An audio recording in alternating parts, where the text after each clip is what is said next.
They say never, under any circumstances, accept an item after sundown at Crowley's pawn shop. But what if a desperate customer shows up right as the sun dips below the horizon, with an offer you can't refuse? I'm risking everything by taking this job at a place where the rules aren't just for profit, they're for survival. Every transaction here could literally be my last. The heat in West Texas doesn't just make you sweat. It cooks you from the inside out. It was a dry, oppressive heat that distorted the air above the asphalt, making the horizon dance and shimmer like a mirage. I was driving a beat-up Ford that sounded like it was gargling gravel, heading toward a strip of highway that hadn't seen a road crew since the 90s. I needed a job. I didn't just want one. I needed one in the way a drowning man needs oxygen. My bank account was overdrawn, my rent was 2 months late, and the landlord had started leaving notes on my door that were becoming less polite and more threatening. That's how I found myself pulling into the gravel lot of Crowley's Curios and Loans. The building looked like a tumor growing out of the desert floor. It was a single-story structure made of weathered wood and corrugated metal that had rusted to the color of dried blood. The windows were barred, not with modern security grates, but with heavy, wrought iron twisted into shapes that looked uncomfortably like thorny vines. A neon sign buzzed erratically above the door, the letter P flickering in a way that made it look like the shop was winking at me. I killed the engine, and the silence of the desert rushed in, heavy and absolute, broken only by the ticking of the cooling metal. I took a deep breath of the dusty air, tasted the grit on my teeth, and stepped out. I told myself it was just a pawn shop, just a place where desperate people traded their past for a future. I didn't know yet that I was about to become the most desperate of them all. Stepping inside was like walking into a different dimension. The blinding Texas sun was instantly replaced by a murky, sepia-tone gloom. The air conditioning was humming, but it didn't feel cool. It felt cold, a damp, cellar-like chill that seeped through my shirt and settled in my bones. The smell hit me next, a mixture of old paper, oxidizing copper, and something sweeter, like rotting flowers. The shop was a labyrinth of shelves, stacked floor to ceiling with things, not just guitars and power tools. I saw a taxidermy that looked too alert, porcelain dolls with eyes that seemed to track my movement, and jars filled with cloudy liquids that I didn't want to examine too closely. "You the boy from the ad?" The voice sounded like grinding stones. I jumped, spinning around to face the counter. Standing there was a man who looked like he had been carved out of jerky. He was impossibly thin, his skin pulled tight over sharp cheekbones, and he wore a pair of dark, round sunglasses even though it was dim inside. He wore a western shirt with pearl snaps, impeccably pressed, contrasting with the chaotic clutter of the room.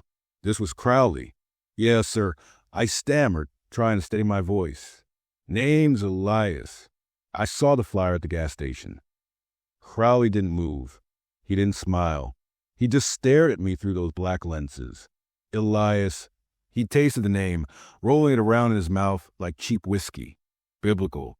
Suffering. Fitting. He gestured for me to approach the counter. The glass surface was scratched and cloudy, housing a collection of antique knives and pocket watches. As I walked closer, I felt a pressure in my ears, like the atmosphere dropped suddenly before a storm. "I don't need a resume, Elias," Crowley said, his voice dropping to a low rumble. "I don't care about your GPA or your 5-year plan. In this business, those things are useless. What I need to know is if you can follow instructions. Precise, absolute instructions." "I can," I said, perhaps too quickly. "I'm a fast learner." Crowley laughed, a dry, hacking sound that contained zero mirth. "Learning isn't the problem. It's the unlearning that breaks people. People come in here with logic, with rationality.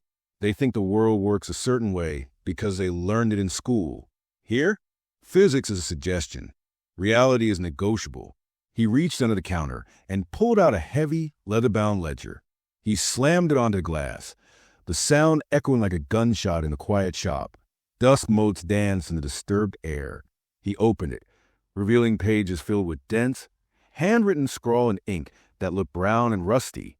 "I have 3 questions for you, Elias. Answer them honestly. If you lie, I'll know. And if you lie, you walk out that door and you never come back. Understand?" I nodded, my throat dry. "I understand." Question 1. Crowley leaned in, and I could smell stale tobacco and something metallic on his breath. Have you ever hallucinated? Seen things that others claim aren't there? No, I answered. Question 2. Do you have any living family within 100 miles of this location? The question struck me as odd, predatory even. No, my parents are back east. I'm alone out here. Crowley's mouth twitched, almost a smile. Good. Attachments make you hesitant. Hesitation gets you hurt. Question 3. And think carefully about this one. If a child walked in here holding a gold watch, but the child had no reflection in the mirror behind you, would you complete the transaction? I froze. My brain tried to process the hypothetical. It was a test of character. Surely, a moral dilemma or a test of sanity. I wouldn't. I said slowly. I'd ask him to leave. Crowley slammed his hand on the counter, making me jump. Wrong, he barked. You don't ask. You don't speak. You hit the silent alarm under the desk. You lock the cash drawer, and you retreat to the back room until the bell rings twice. You never engage with the non-reflective. My heart was hammering against my ribs. Is this a joke? Some kind of hazing for the new guy? Crowley took off his glasses. I wish he hadn't. His eyes were milky white, clouded over with cataracts, yet they seemed to pierce right through me, focusing with a terrifying intensity. Look around you, boy. Do you see a wait staff want a sign? This is a repository for the unwanted, the cursed, and the damned. People pawn things here they can't destroy. I need a night shift manager because the last one decided to open a locket he was told to keep shut. We're still scrubbing the stains out of floorboards. He pointed a bony finger at the floor near my feet. I looked down and saw a dark, irregular discoloration in the wood. It looked suspiciously like a splatter pattern. A cold spike of adrenaline shot up my spine. I should have turned around and ran. I should have gotten back in my Ford and driven until the gas ran out. But then I thought about the eviction notice. I thought about the empty fridge. How much does it pay? I asked, my voice barely a whisper. $25 an hour. Cash. Under the table. $25 an hour was life-changing money for me. It was enough to clear my debt in a month. It was enough to buy my dignity back. I'll take it, I said. Crowley nodded slowly, putting his glasses back on.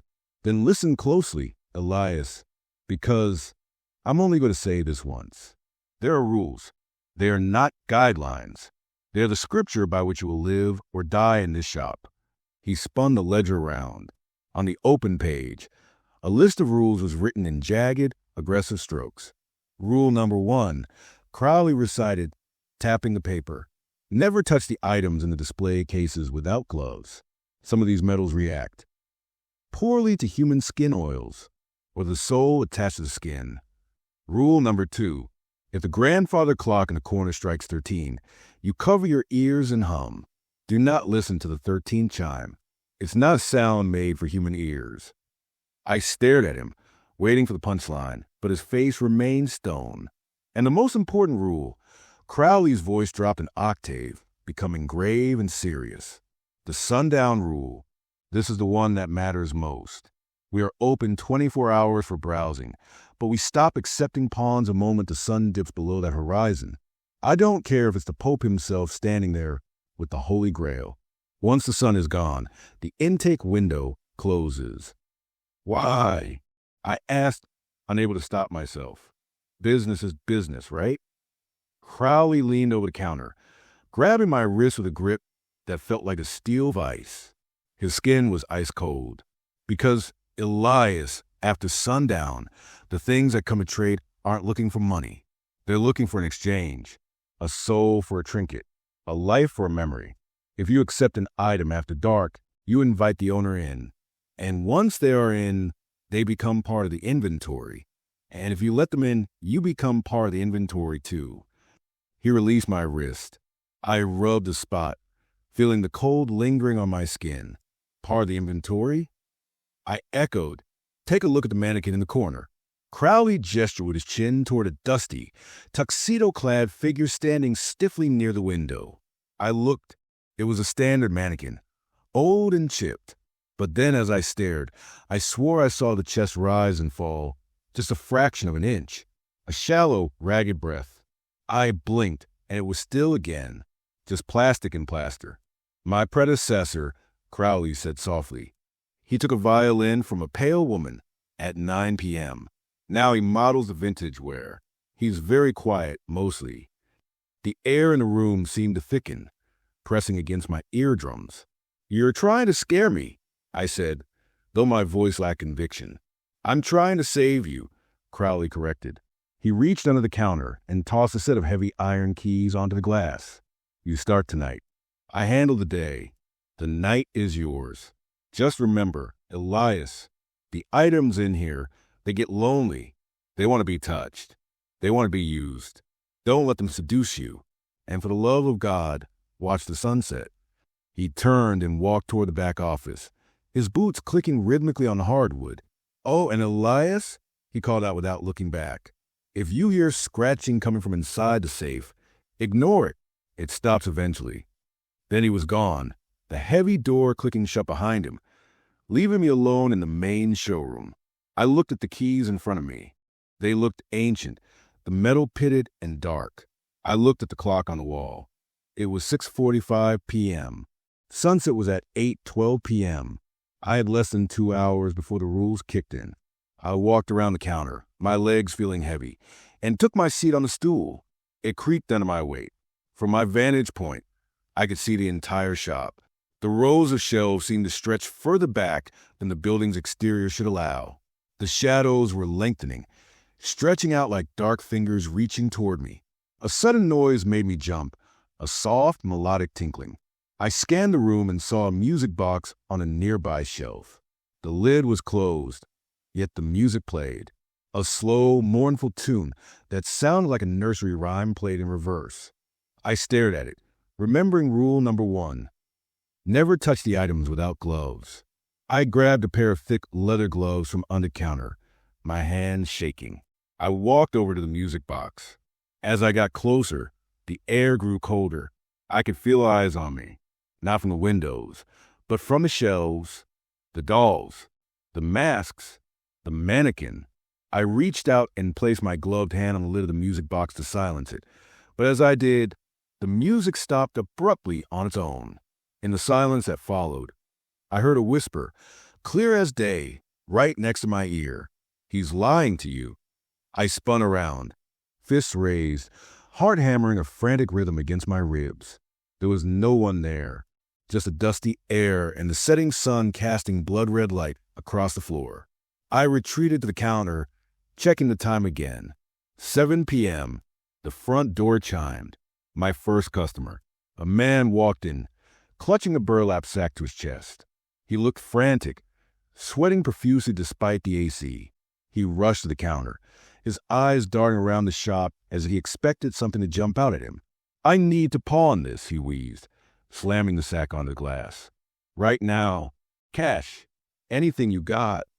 "Calm down," I said, putting on my best customer service voice, though I was terrified. "What is it?" It's a mirror," he stammered. "Antique. Silver frame. Worth a fortune." "Let's see it," I said. He pulled the object out.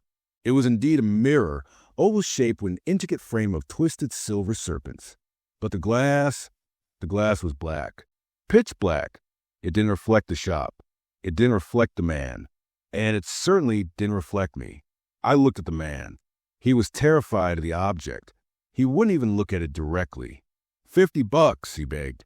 "Just give me 50 and I'm gone." I looked at the clock. 7:15 p.m. The sun was still up. The rule was safe. But something felt wrong. I remembered Crowley's question about the child with no reflection. This was a mirror with no reflection. "Does it work?" I asked stupidly. "It works too well," the man whispered. "Please, take it." I wrote up the ticket, my hand trembling. I handed him 2 20s and a 10.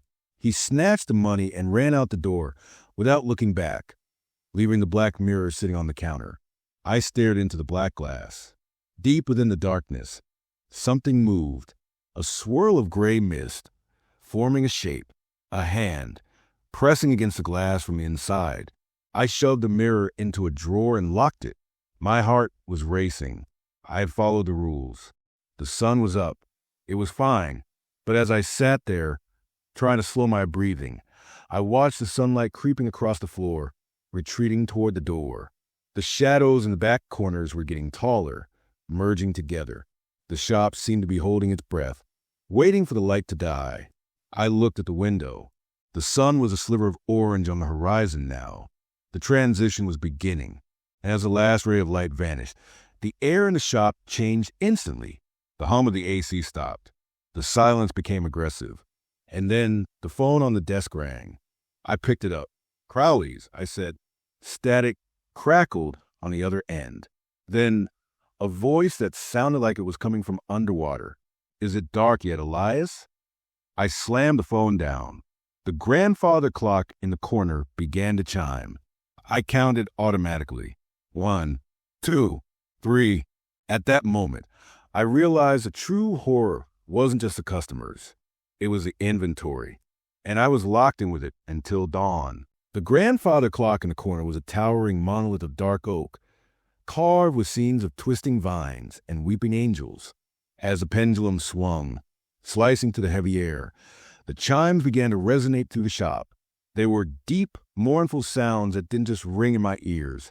They vibrated in the hollow of my chest. I counted them instinctively, my eyes locked on the swinging brass disc. 8, 9, 10. The shop was officially closed and new business. But the echoes of the day lingered like a bad taste. 11, 12. My breath hitched. The hands on the clock face clearly read 8 o'clock, but the mechanism wound up for another strike. Rule number 2 screamed in my mind. If the grandfather clock strikes 13, cover your ears and hum. I didn't hesitate. I clapped my hands over my ears, pressing hard enough to create a vacuum, and squeezed my eyes shut.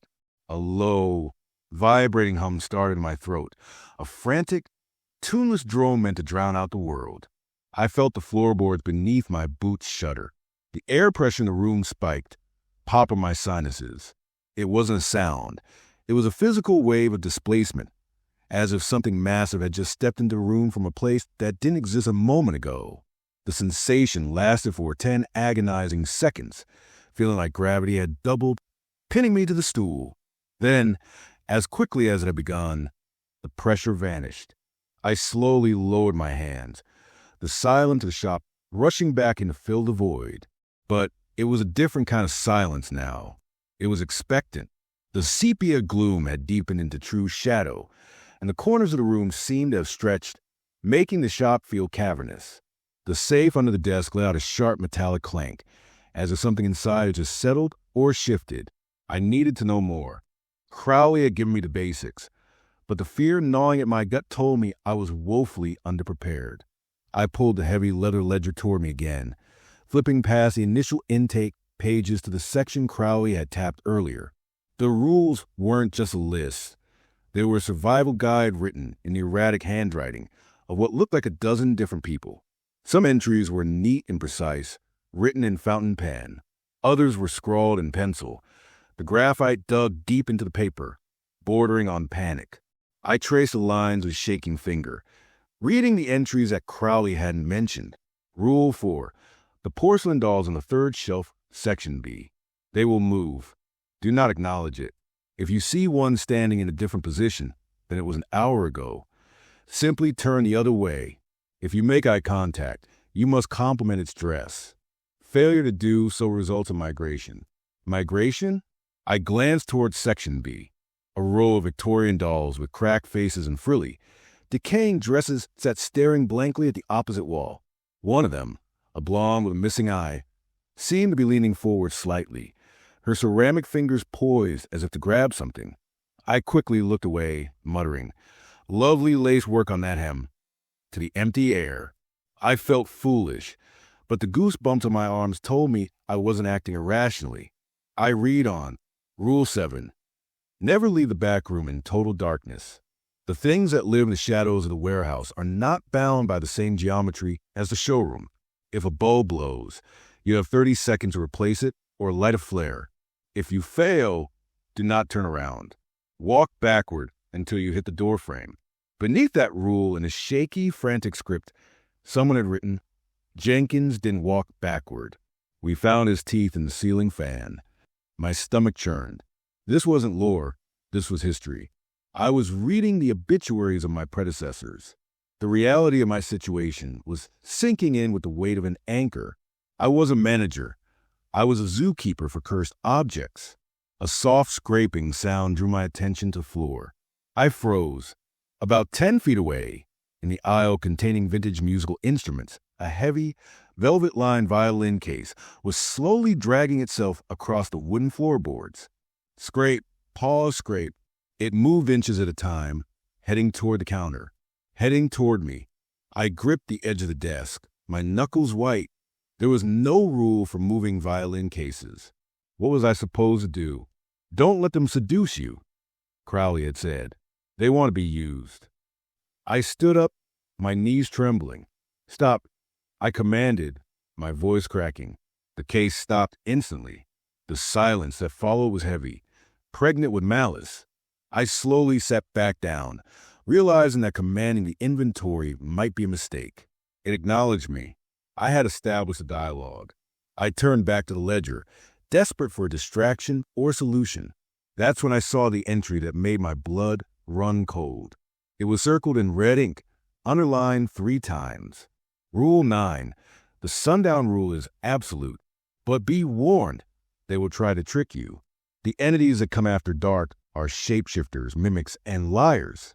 They will sound like your mother. They will look like the police. They will offer you your deepest desire.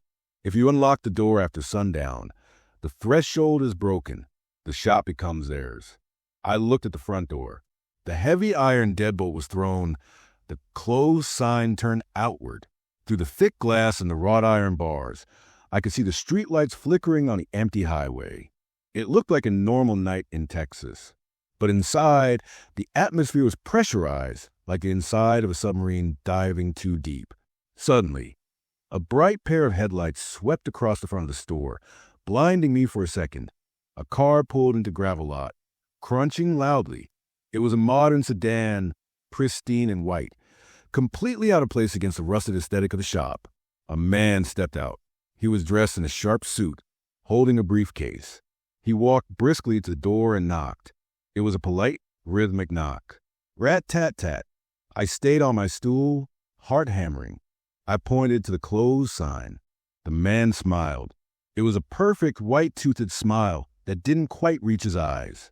He leaned close to the glass and shouted, his voice muffled but audible. I know you're closed, but this is an emergency. I have something Crowley has been looking for. He told me to come by tonight. Crowley handles the day shift. I yelled back, my voice shaking. Come back tomorrow. The man's expression didn't change. The smile remained fixed like a mask.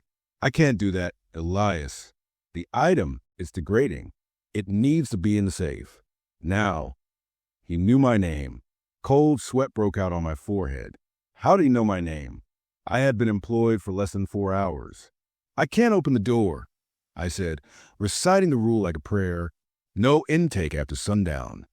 The man lifted the briefcase. It's worth $50,000, Elias. Crowley will give you a 10% commission. That's $5,000, just for opening a door. Think about your rent. Think about your debt. The specific knowledge of my financial situation hit me, like a physical blow. He wasn't just guessing. He knew. The temptation flared hot and bright. $5,000. I could walk away from this place. I could leave Texas. All I had to do was turn the lock. My hand drifted toward the keys on the counter. The man outside nodded encouragingly, his eyes widening slightly. They were too wide. No eyelids. I realized with a jolt of horror that in the minute he had been standing there, he hadn't blinked once. I snatched my hand back. Go away. I screamed. I'm not opening the door. The man's smile vanished instantly. His face went slack, melting into a mask of pure rage. He didn't scream. He just opened his mouth. And opened it. And opened it. His jaw unhinged, dropping down to his chest, revealing a gullet of endless, swirling darkness. He slammed his palm against the glass. and the impact shook the entire building. The safety glass didn't shatter, but it groaned under the force. "Let us in, Elias." A voice hissed, not from outside, but from inside my own head. "We are so hungry." I scrambled back from the counter, tripping over the stool and landing hard on the floor. I scrambled backward on my hands and feet like a crab, putting distance between myself and the door. When I looked up again, the man was gone. The car was gone. The parking lot was empty, save for the swirling dust. I sat on the floor, gasping for air, clutching the ledger to my chest. Crowley wasn't lying. The rules weren't arbitrary. They were the only things keeping the monsters out. But as I sat there, trying to steady my heart rate, I noticed something that made the bile rise in my throat. The scratching sound I had heard earlier, the one Crowley said to ignore from the safe, had returned, but it wasn't coming from the safe anymore. It was coming from the display case to my left, the one holding the antique silver hand mirrors. I slowly turned my head. The glass of the display case was fogged up from the inside, and written in the condensation, in jagged, dripping letters, was a message. "You passed the first test, but the night is long." I scrambled to my feet, grabbing a rag and furiously wiping the glass, trying to erase the message, trying to erase the presence that had written it. But as the condensation cleared, I saw the reflection in the mirrors. It wasn't my reflection. It was a reflection of the mannequin from the window. But the mannequin wasn't by the window anymore. I spun around. The tuxedo-clad figure was now standing in the middle of the aisle, 10 feet closer than it had been before. Its painted face was chipped and peeling, but its head was turned slightly, angled directly at me. Its plastic hand was raised, pointing toward the back of the shop, toward the hallway where the backroom rule applied. The lights in the hallway flickered and died. I stood frozen in the dim showroom, the darkness of the hallway yawning like a mouth waiting to swallow me whole. I remembered Rule 7. If a bulb blows, you have 30 seconds to replace it. I looked at the grandfather clock. The second hand was ticking. I had 25 seconds left to walk into the dark, or face whatever Jenkins had faced. I grabbed a flashlight from under the counter, the metal cold and heavy in my grip, and sprinted toward the darkness. The air grew colder with every step, the smell of rotting flowers intensifying until it was choking me. I reached the threshold of the hallway and shone the light into the abyss. The beam cut through the dark, illuminating dust motes and peeling wallpaper. But at the far end of the hall, near the breaker box, the light caught something else, a shadow that didn't belong to any object. It was tall, elongated, and it was peeling itself off the wall. I had 15 seconds. "I'm just changing the bulb." I yelled into the darkness, my voice shrill. "I'm following the rules." I ran down the hall, keeping my eyes fixed on the breaker box, refusing to look at the shape writhing in my peripheral vision. I could hear wet, slapping footsteps behind me, closing the distance. I reached the supply closet, fumbled for a bulb, and jammed it into the socket of the overhead fixture. I twisted it frantically. Click. Light flooded the hallway. I spun around, back pressed against the wall, chest heaving. The hallway was empty. The shadow was gone. The only sound was the buzzing of the new bulb and my own ragged breathing. I slumped against the wall, sliding down to the floor. I had survived the first hour, but as I looked down at my hand, I saw a smear of something gray and viscous on my sleeve. I hadn't touched anything. Something had touched me. And then from the main showroom, I heard the chime of the front door, not a knock, the chime that sounded when the door opened. I had locked it. I was sure I had locked it. I scrambled up and ran back to the showroom entrance. The front door was still closed, the deadbolt thrown. But standing in the center of the room, examining the black mirror I had taken in earlier, was a figure. It was a small boy, wearing clothes from the turn of the century. He was pale, almost translucent. He looked up at me, his eyes black pits. "You didn't check the back door, Elias," the boy whispered. The blood drained from my face. There was a back door? Crowley had mentioned a back door. I looked at the ledger in my hand, flipping frantically to the end. There, scrawled on the very last page, was a rule I had missed. Rule 55. The delivery entrance in the alley must be barred from the outside before sunset. If you forget, do not enter the stockroom. Whatever comes in through that door is not a customer. It is an auditor. The boy smiled, revealing rows of needle-like teeth. And I'm here to audit the inventory. He took a step toward me, and the lights in the showroom began to flicker violently. The safe under the desk burst open with a deafening crash, and a swarm of black moths poured out, filling the room with the sound of 1,000 fluttering wings. The night had only just begun, and I had already made a fatal mistake. The swarm of black moths wasn't just a visual obstruction. It was a suffocating physical weight. They didn't flutter like normal insects. They moved with a synchronized, fluid intelligence, like a school of fish made of ashen velvet. The sound was deafening, the dry, papery friction of thousands of wings beating against the stagnant air of the shop. I flailed my arms, trying to keep them away from my face, but they were relentless, seeking out moisture, my eyes, my mouth, the sweat on my neck. Through the chaotic vortex of wings, I saw the boy, the auditor, standing perfectly still. The moths parted around him like water around a stone. His needle-teeth smile hadn't wavered. He took another step forward, his shoes making a wet, squelching sound on the dry floorboards, leaving behind footprints of black sludge. "The books are unbalanced, Elias," the boy crooned, his voice cutting to the noise of the wings. "A door left open is a deadened curd. We take payment in marrow." I'd backed up until my spine hit the display case of vintage cameras. My hand scrambled behind me, knocking over lenses and tripods, searching for a weapon, anything. My fingers brushed against cold metal, a heavy 1940 speed graphic press camera. It was a kind with a massive dishpan flash reflector attached to the side. I remembered something Crowley had muttered during the interview, a throwaway line about the nature of the entities. They exist in the shadows because the light defines them too sharply.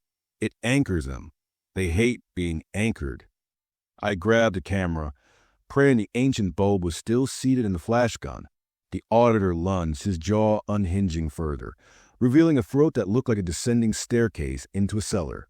I raised the camera, aimed it directly at his pale, translucent face, and jammed my thumb onto the shutter release.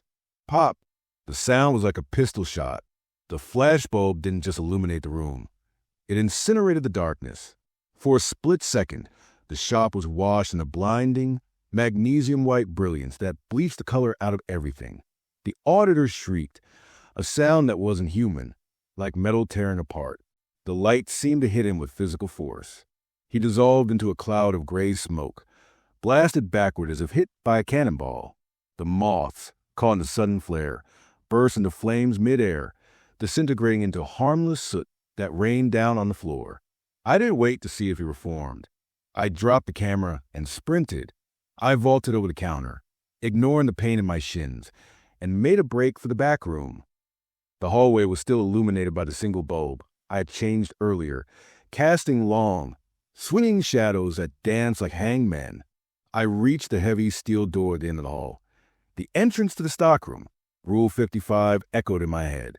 If you forget, do not enter the stockroom. I stood there, hand hovering over the handle, sweat stinging my eyes. The auditor had come from the alley entrance through the stockroom. If I didn't close that alley door, more things would come. If I went in, I was breaking the rule. It was a choice between certain death by invasion or probable death by violation of protocol. Screw it. I hissed and threw the door open. The stockroom was massive, far larger than the exterior of the building could possibly contain. It was a cavernous warehouse filled with towering shelves that disappeared into a gloom so thick my flashlight beam died halfway up. The air here was different. It smelled of ozone and old blood, and it was cold, freezing. My breath bloomed in white puffs in front of me. I saw the alley door at the far end, perhaps 50 yards away. It was wide open, a rectangle of purple. Bruising night sky was visible, framing the silhouette of a dumpster. But between me and that door was a maze of inventory that had never seen the showroom floor. I started to run, weaving through aisles of stacked crates marked with symbols I didn't recognize. I passed a collection of mannequins that were all missing their heads. I passed a cage containing a rocking chair that was rocking violently on its own. As I passed a section labeled Estate H. Homes, I heard it. The sound of something heavy dragging itself across the concrete floor, parallel to me in the next aisle. Scrape, thud, scrape, thud. I didn't look. I kept my eyes on the alley door. Just close the door, Elias. Just close the door. I was 20 feet away when the dragging sound stopped. A towering shelf to my right shuddered. A jar of formaldehyde containing a two-headed calf wobbled and fell, smashing onto the concrete. The smell of chemical preservative assaulted my nose. From the shadows of the shelf, a limb emerged. It was long, pale, and had too many joints. It reached out, blocking my path. I skid to a halt, my sneakers screeching on the dusty floor. The creature attached to the limb pulled itself into the light. It was an amalgamation of pawned items, a torso made of old radios, legs fashioned from antique rifles, and a head that was a cracked television set displaying static snow. It swiped at me with its multi-jointed arm. I ducked, feeling the wind of the swing ruffle my hair.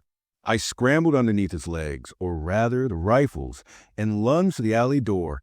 I grabbed the heavy iron handle and slammed it shut. I threw the deadbolt. I spun the combination lock. I engaged the drop bar. Boom. Something massive slammed against the door from the outside. The metal groaned. Boom. We have a receipt. A voice roared from the alley, sounding like a dozen people shouting in unison. We have a ticket. Store credit only. I screamed back, hysterical. I backed away from the door, my chest heaving. The creature made of junk was turning around slowly, the television static on its head coalescing into a swirling eye. I needed to get back to the showroom. The stockroom was their territory. The showroom was neutral ground, as long as I followed the rules. I ran back the way I came, dodging the creature's clumsy swipes. I burst through the steel door into the hallway and slammed it shut behind me, collapsing against it. I listened. Silence. Then, the sound of the creature retreating into the depths of the warehouse. I stumbled back into the showroom, my legs feeling like jelly. The air was warmer here. The grandfather clock ticked steadily. The soot from the burnt moths covered the floor like black snow. I looked at the clock. 9:45 p.m. I had been at work for less than 4 hours. I needed water. I needed a weapon. I needed to quit. But then I looked at the black mirror sitting on the counter. The glass was clear now, and reflected in it was me, but older. My face in the mirror was lined with stress, my hair gray. The reflection mouthed 2 words: don't leave. I shook my head, trying to clear the hallucination. I walked behind the counter to grab a bottle of water from the mini fridge. As I straightened up, I froze. The tuxedo mannequin. It was behind the counter. It was standing right next to the stool where I had been sitting. Its stiff, plastic hand was resting on the open ledger. One finger was pointing at a specific line. I swallowed hard, forcing myself to be polite. "Excuse me." I crooned, my voice trembling. "Nice tuxedo. Very sharp lapels." The mannequin didn't move. It didn't breathe, but I could feel heat coming off it, like a radiator. I slowly, carefully, leaned in to see what was pointing at. It wasn't pointing at a rule. It was pointing at the blank space at the bottom of the page. And as I watched, ink began to bleed out of the paper, forming words. No pen was touching it. The paper itself was bruising into letters. "They know you are alone. Call for backup." Backup? I whispered. Who the hell is backup? The phone on the desk rang. It was a shrill mechanical ring that made me jump out of my skin. I stared at it. The last time I answered, it was a demon asking if it was dark yet. The mannequin's head snapped toward the phone with a loud crack of plastic. It wanted me to answer. I picked up the receiver slowly. "Crowley's pawn." "Listen to me very carefully, kid." A voice rasped. It wasn't Crowley. It was an old woman's voice, sounding like she had smoked a pack a day for 50 years. "You messed up at the back door." I felt the draft all the way in El Paso. "Who is this?" I asked. "I'm the Friday night shift at the antique store down the road," she snapped.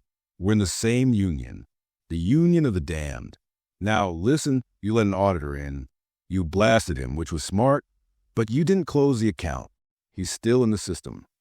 I don't know what that means. I stammered. It means he's not gone, he's just scattered, the woman said. The soot on the floor? That's him. If you breathe it in, he gets inside you. Then you start coughing up numbers until you choke. I looked down at the black, soot covering the floor. I had been breathing heavily for 10 minutes. I felt a tickle in the back of my throat. A cold, dry tickle. Oh, God, I coughed. Don't panic, she commanded. Panic increases your respiratory rate. You need to bind the dust. Is there a vacuum? A wet vac. There's a mop bucket in the closet, I said. Salt water, she said. High concentration. Mop the floor. Don't miss a spot. If you bind the ash with salt, he can't reform. Do it now. And kid, yeah. Check the security feed on Channel 4, the one that watches the parking lot. The line went dead. I dropped the phone and ran to the supply closet. I found a bag of rock salt. Crowley evidently kept in bulk and dumped half of it into the mop bucket. I filled it with water and started mopping frantically. The black soot hissed when the salty water touched it, releasing tiny wisps of steam that smelled like burning hair. I scrubbed the floor until my arms burned, moving from the back of the shop to the front, cornering the mess. When the last streak of black sludge was wiped away, I collapsed onto the stool, my chest burning. I coughed, and a single small black moth flew out my mouth. I swatted it away in horror, watching it sizzle and die on the salted floor. I grabbed my water bottle and downed the whole thing, trying to wash the taste of ash out of my mouth. Check Channel 4. I looked at the bank of security monitors under the counter. They were old CRT screens, grainy and black and white. Channel 1 was the showroom. Channel 2 was the back room. Channel 3 was the stockroom, which was currently showing static. I flipped the switch to Channel 4. The screen flickered to life, showing the gravel parking lot outside. It was empty, illuminated by the single flickering street lamp. But then I saw it, standing at the very edge of the lot, right where the light faded into the absolute darkness of the desert, was a figure. It wasn't the man in the suit. It wasn't the boy. It was me. I was standing outside, looking at the camera. But me, on the screen, was wearing clothes I didn't own, a tattered pawn shop uniform with a name tag that read manager. And the me, on the screen, was holding a sign. I squinted, leaning closer to the grainy monitor. The sign was handwritten in bold marker. Let me in. I forgot my keys. My blood ran cold. I looked down at the counter. The heavy iron keys Crowley had given me were sitting right there. I looked back at the screen. The me outside took a step closer to camera. He smiled. It was the same smile I used when I was trying to sell something. A trustworthy smile. That's not me, I whispered. The me on the screen dropped the sign. He reached into his pocket and pulled out something that made my heart stop. He pulled out a severed human hand. He waved it at the camera, then pointed to the front door of the shop. Knock, knock, knock. The sound came from a heavy glass front door, 10 feet away from me. I looked up. Standing on the other side of the glass was the exact duplicate of me. He looked frantic. He looked terrified. He was mouthing words through the glass. Help me, please. There's something out here. I'm the real Elias. You're the clone. Let me in. My mind reeled. It was impossible. But the fear on his face, it was genuine. It was exactly how I felt. Don't listen to him. A voice rasped from the shadows. I spun around. The tuxedo mannequin had moved again. It was now standing by the breaker box. But it wasn't the mannequin speaking. Sitting on the shoulder of the mannequin was a large, black crow. Its eyes glowed with a faint red luminescence. Crowley? I asked, confused. The bird is a vessel. The crow croaked, its beak not moving. Do not open the door. That is a skinwalker. If you let him in, he will wear you like a suit. How do I know you're telling the truth? I shouted, looking between the crow and the doppelganger banging on the door. How do I know he's not real? Because the crow said, look at his shadow. I looked at the door. The me outside was banging his fist against the glass. The streetlight cast a long shadow behind him, But the shadow wasn't human. It was a mass of writhing tentacles, a chaotic, shapeless blot that didn't match the body casting it. "He's getting stronger," the crow warned. "The barrier is weakening. You use the flashbulb. You use the salt. You are depleting your resources, Elias. And it is not even midnight." The doppelganger outside stopped banging. He saw that I was looking at his shadow. His face slowly relaxed, losing the expression of fear. He tilted his head, his neck cracking audibly. "Smart boy," the thing outside said. His voice wasn't muffled by the glass anymore. It sounded like it was coming from the speakers of the security monitors. "But you have to come out eventually. And when you do, I'll be waiting." He turned and walked away, fading into the darkness. I slumped against the counter, burying my face in my hands. The shop was quiet again, save for the ticking clock and the hum of the neon sign. But then, a new sound cut through the silence. A soft, rhythmic thumping. It was coming from the ceiling. I looked up. The drop ceiling tiles were stained with water or something darker. And right above my head, one of the tiles was slowly being pushed aside. A long, pale finger poked through the gap. Then another. Then a hand. It was a woman's hand, adorned with expensive rings. She was trying to pull herself out of the ceiling crawl space. "My necklace," she hissed in the darkness above. "I pawned it in 1952. I want it back." I scrambled backward as the tile gave way, and a creature that looked like a dried husk of a debutante fell from the ceiling, landing in a crouch on top of the display case. She was wearing a tattered ball gown, and her face was a skull wrapped in papery skin. She lunged at me. I ducked, rolling under the counter. I was cornered. The skinwalker outside, the husk inside, the junk monster in the back. I needed a weapon that didn't run out of batteries. I needed an edge. My hand brushed against the bottom shelf of the counter. There, hidden behind a stack of invoices, was a small, velvet box. I had never seen it before. A sticky note was attached to it. It was Crowley's handwriting. "In case of total loss of control, open the box. Do not read the Latin aloud, unless you are prepared to bleed." I grabbed the box. The husk was crawling over the counter, her skeletal fingers clicking on the glass. I snapped the box open. Inside was a simple, rusted iron nail and a slip of paper with 3 words. I didn't speak Latin, but I knew desperate times called for blood sacrifices. I looked at the husk. I looked at the nail. "Come and get it," I whispered. The night was about to get a lot bloodier. The husk crouched atop the glass counter, like a gargoyle in a ball gown, her skeletal frame shivering with anticipation. Her empty eye sockets tracked me as I huddled beneath the desk, gripping the rusted iron nail so hard it bit into my palm. The velvet box lay discarded on the floor, the slip of paper with the Latin incantation staring up at me. Sanguis, ferrum, vinculum, blood, iron, bind. Even with my limited knowledge, the intent was clear. It wasn't a spell for banishing. It was a spell for binding. Whatever this nail touched, it would lock down. The husk hissed, a sound like dry leaves skittering on pavement, and swiped a clawed hand to the gap under the counter. Her nail screeched against the linoleum, missing my face by inches. "My necklace," she shrieked, her voice vibrating with 50 years of rage. "Give it back." I didn't have her necklace. I didn't even know where the jewelry section was relative to my current position of cowering on the floor.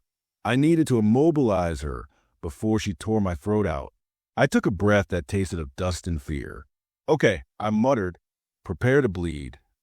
I jammed the sharp point of the rusted nail into the meat of my left thumb. Pain flared, hot and bright, clearing the fog of panic for a split second. A bead of dark crimson welled up. "Sanguis!" I shouted, scrambling out from under the desk. The husk leaped. She moved with impossible speed, a blur of tattered silken bones. She tackled me, pinning me to the floor. Her weight was surprisingly heavy, dense like lead, her jaw unhinged, revealing rows of teeth that looked like broken glass. I shoved my bleeding thumb against the head of the nail, coating the iron in fresh blood. I thrust the nail upward, aiming not for her, but for the floorboards beneath us. "Ferrum!" I slammed the nail through the dragging hem of her dress and drove it deep into the wood of the shop floor. The iron sank in unnaturally easily, as if the wood wanted to swallow it. Vinculum. The effect was instantaneous. A shock wave of red energy pulsed outward from the nail, traveling through the floorboards like a ripple in water. The husk screamed, a sound that shattered two of the display cases nearby, and jerked backward. But she couldn't move. The hem of her dress was pinned, but it was more than physical cloth. The magic had anchored her essence to that spot. She thrashed and clawed at the air, but an invisible chain kept her tethered within a 3-foot radius of the nail. I rolled away, gasping for air, clutching my bleeding thumb. The husk was snapping her jaws, inches from my boots, trapped like a rabid dog on a short leash. Sorry, lady. I wheezed, scrambling to my feet. Store policy. No returns without a receipt. I backed away, putting the counter between us. She continued to howl, but the threat was contained. For now, I checked the clock. 11:15 p.m. For hours. I had survived 4 hours. It felt like 4 years. I wrapped a rag around my thumb to staunch the bleeding. The pain was throbbing, a dull ache that synchronized with my heartbeat. But the adrenaline was fading, replaced by a bone-deep exhaustion. The shop was a wreck. Glass littered the floor, soot stained the tiles, and a demon in a dress was tied to the floorboards. I needed to regroup. I needed to understand what I was dealing with. I remembered the crow, the vessel for Crowley. It was still perched on the mannequin by the breaker box, watching me with glowing red eyes. You did well, the crow croaked. Messy, but effective. What is this place? I demanded, limping toward it. Really? It's not just a pawn shop. And don't give me that repository for cursed crap. Why is it here? Why does it want me? The crow shifted its weight, ruffling its feathers. It sits on a fault line, Elias. Not tectonic. Reality. Thin spots where the membrane between here and there is worn down. Crowley built the shop to plug the hole. The items act as ballast. Heavy with sin, heavy with memory. They weigh the reality down so it doesn't float away. And the rules. The stitches, the crow said. Every rule followed is a stitch in the fabric. Every rule broken tears it open a little wider. You tore it open with the back door. Now you have to stitch it back up before midnight. Midnight. I looked at the clock. Why midnight? Because at midnight the shift changes, the crow said ominously. The things that come out after 12 aren't interested in pawning items. They are the repo men. And they are coming for the biggest debt of all, which is Crowley's life, the crow said. He's old, Elias. He's dying. He hired you not just to manage the shop, but to see if you could inherit the debt. If you survive the night, you become the new anchor. I stared at the bird. I didn't sign up for this. I just wanted to pay my rent. The price of survival is always high, the crow said. Now listen, the tear in the back needs to be sealed. You bar the door, but the energy is still leaking. You need to find the seal. The seal? An item. The first item ever pawned here. It's in the safe. The one you heard scratching earlier. I looked at the safe under the desk. The heavy iron box that had released the moths. It was closed again. I hadn't touched it. Open it, the crow commanded. Take the item to the back door. Place it on the threshold. It will cauterize the wound. I walked back to the desk, stepping carefully over the broken glass and giving the thrashing husk a wide berth. I knelt before the safe. My hand hovered over the dial. What's the combination? I asked. There is no combination, the crow said. It opens for those who have bled for the shop. I touched the handle with my bandaged thumb. A drop of blood smeared on the metal. Click. The heavy door swung open silently. Inside, there were no moths this time. There was only a single object resting on a velvet pillow. It was a revolver, an old Colt peacemaker, the metal pitted and scarred. The grip was made of yellow bone. It looked ordinary, except for the fact that the barrel was twisted into a knot, rendering it useless as a weapon. I reached in and picked it up. It was heavy, warm. As soon as I touched it, I felt a rush of emotions that weren't mine. Despair, rage, sorrow. This gun had ended lives. It had ended the life of the man who first built this place. Go, the crow urged. The witching hour approaches. I grabbed the knotted gun and ran. I sprinted past the counter, down the hallway, and burst into the freezing stockroom. The atmosphere in the warehouse had changed. It was no longer just cold. It was vacuous. The silence was absolute. The junk monster was nowhere to be seen, but I could feel eyes watching me from the tops of the shelves. Thousands of eyes. I ran toward the alley door. The heavy iron door was still barred, but around the edges of the frame, purple light was bleeding through. The metal was glowing cherry red, as if something on the other side was trying to melt its way in. I skidded to a stop in front of the door. The heat was intense. The repo men were already working on the lock. Place it on the threshold, the crow's voice echoed in my head. I dropped to my knees and placed a knotted revolver on the floor, right where the red light was seeping under the door.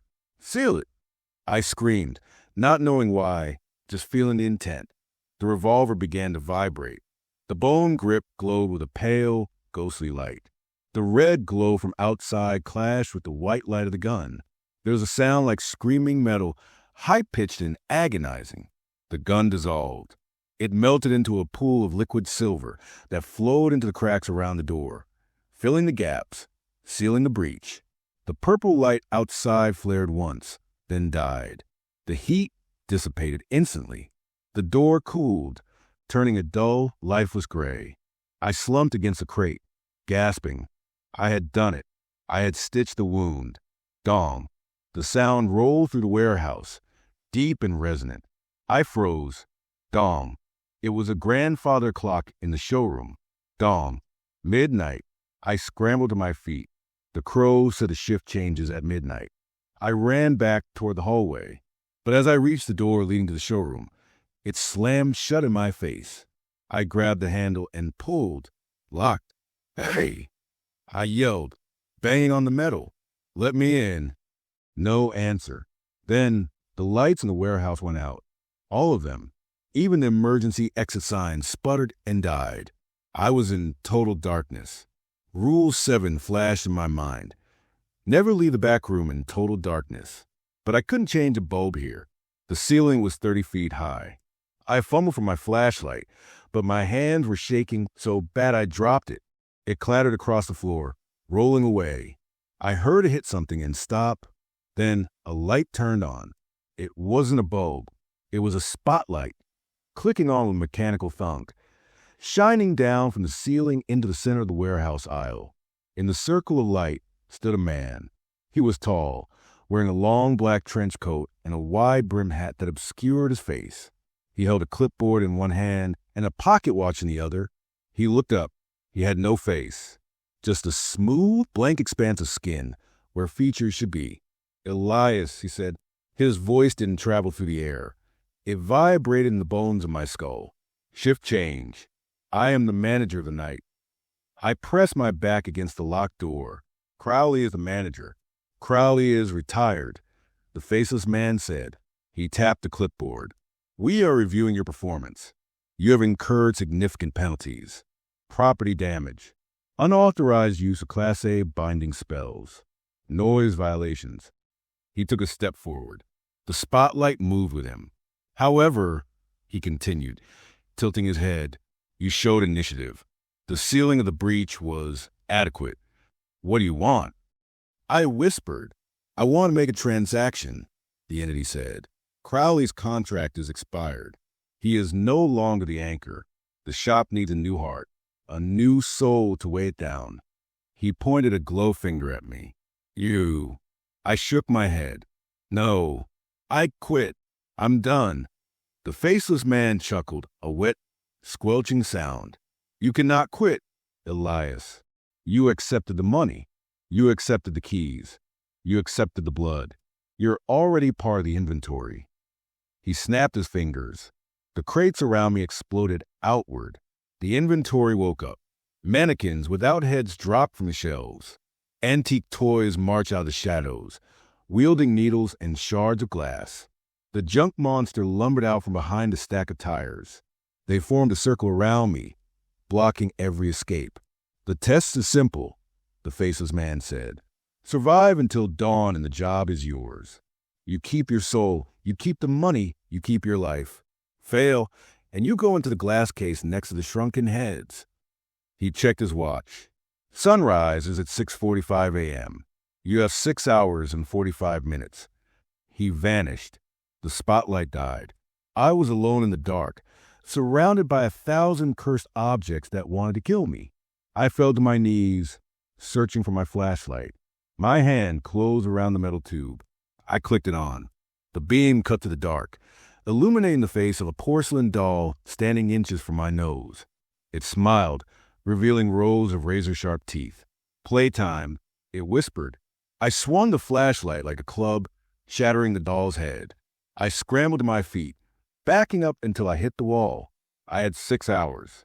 I had a flashlight, a roll of duct tape I found in my pocket, and a very bad attitude. I looked at the army of nightmares advancing on me. "Come on then." I screamed, the sound echoing in the vast emptiness. "Let's see what you're worth." I wasn't just fighting for my life anymore. I was fighting for my humanity. And in Crowley's pawn shop, that was the most expensive item on the shelf. The beam of my flashlight cut through the suffocating darkness of the warehouse like a lightsaber, but against a tidal wave of animated inventory, it felt as effective as a matchstick in a hurricane. The porcelain dolls were the vanguard, tiny, clicking nightmares with shattered faces and needle teeth, scuttling across the concrete floor with the sound of falling rain. Behind them, the heavier items mobilized. I saw a suit of rusted samurai armor jerking into motion, the empty helmet rattling against the breastplate. I saw the junk monster, that amalgamation of rifles and radios, lumbering forward, its television head flashing with subliminal images of screaming faces. I didn't try to fight them on the ground. That was suicide. Instead, I turned and scrambled up the metal racking of the nearest shelf. My fingers dug into the steel mesh, tearing my nails, but I hauled myself up, foot over foot, just as the first wave of dolls crashed against the bottom of the rack. They began to climb, their ceramic limbs clinking against the metal, a swarm of locusts made of fired clay. I reached the top of the shelf, 20 feet in the air. I was safe for a moment, but I was trapped. The warehouse was a canyon of these shelves, stretching out into the gloom. I needed a strategy. I needed to stop thinking like a victim and start thinking like a pawnbroker.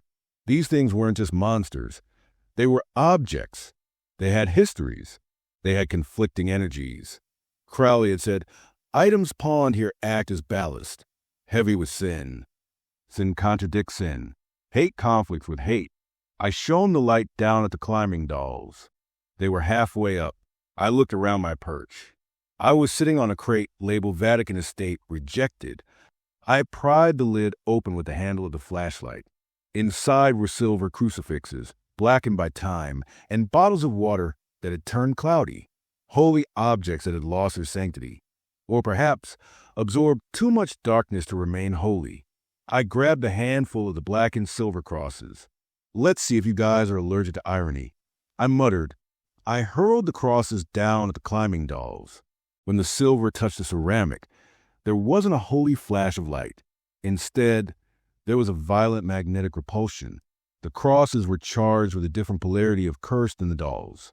The impact sent the dolls flying backward, shattering against the concrete floor or colliding with the samurai armor below. It worked. The inventory wasn't a unified army. It was a chaotic collection of individual haunts. They could be pitted against each other. I scanned the adjacent shelves. About 10 feet away, on a parallel rack, sat a large, brass diver's helmet. It was vibrating, emitting a low, thrumming sound like a submarine engine. The label on the shelf read, USS Cyclopes Bridge. Below me, the junk monster smashed into the rack I was perched on. The metal structure groaned and tilted. I was going to fall. I took a running start and leaped across the gap. For a terrifying second, I was suspended over the abyss of gnashing teeth, flailing in the dark. My chest slammed into the edge of the opposite shelf, knocking the wind out of me. I scrambled up, hauling myself onto the metal grating just as the rack I had been unbuckled and collapsed. bearing the samurai armor and $100 under tons of crates. I crawled over to the diver's helmet. It was heavy, bolted to the shelf. I kicked the bolts, screaming in frustration until the rusted metal gave way. I shoved the helmet over the edge, aiming for the junk monster below. The brass helmet fell like a meteor. It struck the junk monster square in its television head. Crunch. The screen shattered. A shock wave of pressurized water, ghost water, smelling of salt and decay, exploded from the helmet, blasting the junk monster apart. The rifle legs buckled, and the radio torso short-circuited in a shower of sparks. The creature collapsed into a heap of scrap metal. I lay on the grating, chest heaving, watching the chaos below. The sparks from the dead junk monster had ignited some old tapestries. Fire was starting to spread, casting dancing, demonic shadows against the warehouse walls. 2 down. I wheezed. 1,000,000 to go. I checked my watch. 3:30 a.m. The adrenaline was starting to fade, replaced by a cold, creeping dread. The faceless man hadn't reappeared. He was watching. He was letting the inventory wear me down. This was a war of attrition. I spent the next 2 hours moving from shelf to shelf, playing a deadly game of the floor is lava. I used a cursed mirror to reflect a laser beam from a sci-fi prop back at its source. I used a bag of marbles that screamed when touched to create a perimeter that the shadow creatures wouldn't cross. I was surviving, but I was running out of real estate. The fire below was growing, filling the upper air with choking smoke. At 5:45 a.m., I found myself cornered on the highest shelf in the far back corner of the warehouse. Below me, the fire had formed a ring. Through the smoke, the remaining inventory gathered. They weren't attacking anymore. They were waiting. The spotlight clicked on again, cutting through the smoke. The faceless man stood in the center of the flames. The fire didn't burn him. It seemed to bend away from his trench coat. He held his pocket watch, the gold chain swinging hypnotically. Impressive, Elias. His voice vibrated in my skull, louder this time, shaking my teeth. You have destroyed 14% of the stock. That will be deducted from your final paycheck. But the sun is rising, and you have nowhere left to run. He was right. I was trapped against the back wall. The heat was becoming unbearable. My skin felt tight, like it was shrinking. I didn't run. I shouted down, my voice raspy from smoke inhalation. I fought. I managed the inventory. You broke it, the faceless man corrected. You are chaotic, a liability. The shop requires order. It requires an anchor who can sit still and let the weight of sins crush them into a diamond. You are just raw carbon. He raised his hand. The fire surged upward, licking at the bottom of my shelf. The metal began to glow red hot. Time to close the account, he said. I looked around frantically. There was nothing left to throw. No more loopholes. I was going to burn, and then I was going to be put in a jar. But then I remembered the crow's words. Crowley is dying. The shop needs a new heart. And the faceless man's own words. You are already part of the inventory. If I was inventory, I had rights. Inventory couldn't be destroyed by the manager. It had to be sold. Or pawned. I stood up, balancing precariously on the heating metal. I reached into my pocket and pulled out the only thing I had left in my old life. My driver's license. My identity. I want to make a trade. I screamed. The faceless man paused. The flames hesitated. We are past intake hour, Elias. No new pawns. I'm not pawning an item. I yelled, holding my ID up to the rising smoke. I'm pawning myself. I am the item. I am Elias Vance, age 24, with a credit score of 500 a soul that just survived Hell Night. I am offering myself to the shop. The faceless man tilted his head. The spotlight focused entirely on me. Explain, he demanded. You said I'm part of the inventory. I said, my voice shaking but loud. Inventory is protected. Inventory is valuable. If you burn me, you lose the asset. But if I pawn myself, I become the property of Crowley's pawn shop, and the shop protects its own. The faceless man stood silent for a long moment. The fire crackled. The dolls below chattered nervously. A self-pawn, the entity mused. Rare. Risky. The interest rates are astronomical. What's the term? I asked. Eternity, he said. You become the anchor. You don't leave. You don't quit. You absorb the curses, so the world doesn't have to. You become the filter for the nightmares. And if I refuse, you burn, and your soul goes to the clearance bin. I looked at the fire. I looked at the faceless man. I thought about my empty apartment, my debt, my life that felt like it was going nowhere. Here I was terrified, but here I mattered. I was the wall between the world and the dark. I threw my driver's license down into fire.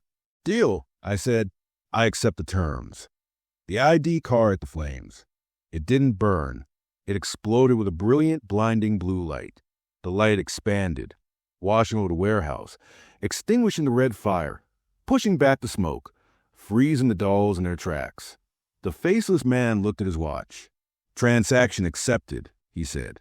He looked up at me, and for a second, a face flickered into existence beneath the brim of his hat. It was a face of pure, ancient exhaustion. And then he smiled. Welcome to management, Elias. He snapped his fingers. The floor beneath me vanished. I fell. I didn't hit the concrete. I fell through darkness, through layers of cold and heat, through memories that weren't mine. I felt the weight of every item in the shop pressing into my soul. The grief of the widow's ring, the rage of the murder weapon, the fear of the cursed doll. It slammed into me, filling the cracks of my psyche, hardening me, changing me. I hit a chair. I gasped, my eyes flying open. I was sitting behind the counter in the main showroom. The sun was streaming to the front windows, bright, beautiful, Texas morning light. The dust motes danced in the air, golden and lazy. The shop was quiet. The floor was clean. The shattered glass, the soot, the blood, all gone. I looked at the clock. 7 a.m. I looked at my hands. They were trembling, but they were different. The skin looked tougher, weathered. And on my left thumb, where I had stabbed myself with the iron nail, there was a scar. It was shaped exactly like a keyhole. I stood up, my legs steady. The exhaustion was gone, replaced by a strange, humming energy. I could feel the shop around me. I could feel the pulse of the items on the shelves. They weren't scary anymore. They were quiet, submissive. They knew who I was. I walked to the front door and unlocked it. I flipped the sign from closed to open. I stepped out onto the porch. The heat of the morning hit me, but it didn't feel oppressive anymore. It felt distant. A car pulled into the gravel lot. It was a black Cadillac, sleek and vintage. The driver's side door opened, and an old man stepped out. He was leaning on a cane, wearing a Western shirt with pearl snaps. He took off his sunglasses, revealing milky white eyes. Crowley. He walked up the steps, his boots crunching on the wood. He stopped in front of me, looking me up and down. He nodded, a small, satisfied smile playing on his lips. "You look terrible, kid," he croaked. "I feel heavy," I said. "That's the job," Crowley said. "Gravity. You get used to it." He reached into his pocket and pulled out a set of car keys. He tossed them to me. "That's for the Ford Outback. It's yours now. I won't be needing it." "Where are you going?" I asked. Crowley looked toward the horizon, where the heat shimmer was already starting to distort the road. "Retirement." The faceless man accepted the transfer. "My debt is paid. The ledger is yours." He started to walk away, down the steps toward the road, leaving the Cadillac behind. "Crowley," I called out. He stopped, turning his head slightly. "What happens if I want to quit?" Crowley chuckled, the sound dry as dust. "Check the fine print, Elias. You can't quit. You can only be replaced." He tipped his hat and walked onto the highway. As I watched, he didn't just walk away. He faded. He became translucent, then misty, and then he was just part of the heat haze, gone into the ether. I stood there for a long time, holding the keys. Then I turned back to the shop. The phone on the desk rang. I walked back inside, the cool, sepia gloom welcoming me like an old friend. I walked behind the counter, sat on the stool, and picked up the receiver. Crowley's. Excuse me, I corrected myself, my voice dropping an octave, sounding rougher, older. Vance's pawn shop. We buy and sell everything, except after sundown. Is the manager in? A voice asked. It was a customer, a normal, human customer. I looked at the black mirror on the counter. My reflection stared back. My eyes were no longer brown. They were a shifting, swirling gray, like smoke trapped in glass. Speaking, I said, "How can I help you?" I hung up the phone and opened the ledger. The pages were blank, waiting for new entries, waiting for new souls. I picked up the pen. The grandfather clock in the corner ticked. The mannequin in the tuxedo gave a subtle nod. The shop was hungry, and I was the one who had to feed it. Next, I whispered to the empty room, and from the shadows of the aisle, a music box began to play a twisted, welcoming tune.